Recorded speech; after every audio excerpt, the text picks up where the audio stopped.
So what I'm gonna do is that I suggest that we connect this application to Firebase so that we can solve these errors. So to connect the application to Firebase, first you can go to firebase.google.com and then you can go to console. So I'm going to create a new project which I'm gonna call Firebase YT. I don't want analytics, and I'm gonna click on create. So once that is done, you can click on continue. So as you can see, you can connect this application to iOS, Android, this is web, Unity, and also Flutter. So you just click on Flutter.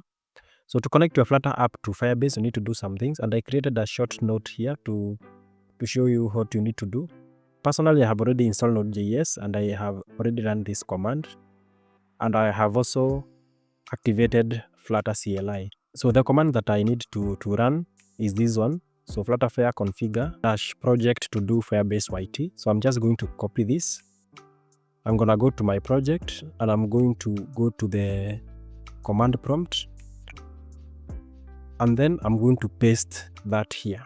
So as that builds, I'm going to open the Android. I'm also going to open app. I'm going to open build.gradle. So ensure that your default config, you have changed the minimum SDK version to 23. So this will ensure that you don't get some errors. And I'm going to copy this package name here because I'm going to need it.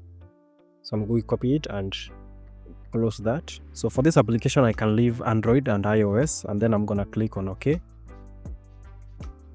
And then it's going to ask for package name. I'm going to paste the package name that I just copied, and then I can click on enter.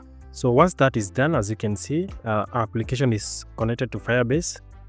If I can just close this window.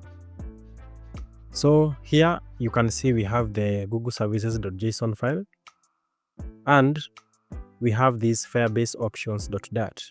So what else I need to do is that I need to copy this, and I am going to paste them in the main.dat file. So I'm going to open main.dat file. I'm going to paste. So to ensure that how it works, we are going to change this function to an async function like that. And then we are going to import Firebase core, and also are going to import this Firebase options.dat file like that. So by that, we have successfully connected this application to Firebase. So since we have made quite some changes, I'd advise that you close the application entirely and then you run it once again. So running the application, it solved our initial error, but it gives us yet another error, and this is based on our Go router. So let us navigate to Go router.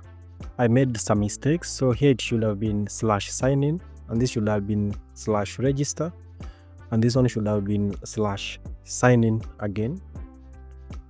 All right. So let me try to run it again. All right, this time the application runs successfully. We have been directed to sign in. All right, so this is because the user is of course not signed in. So the current user is null. So that's why we've been directed to sign in. So that is the purpose of this redirect, and also this refresh listenable right here.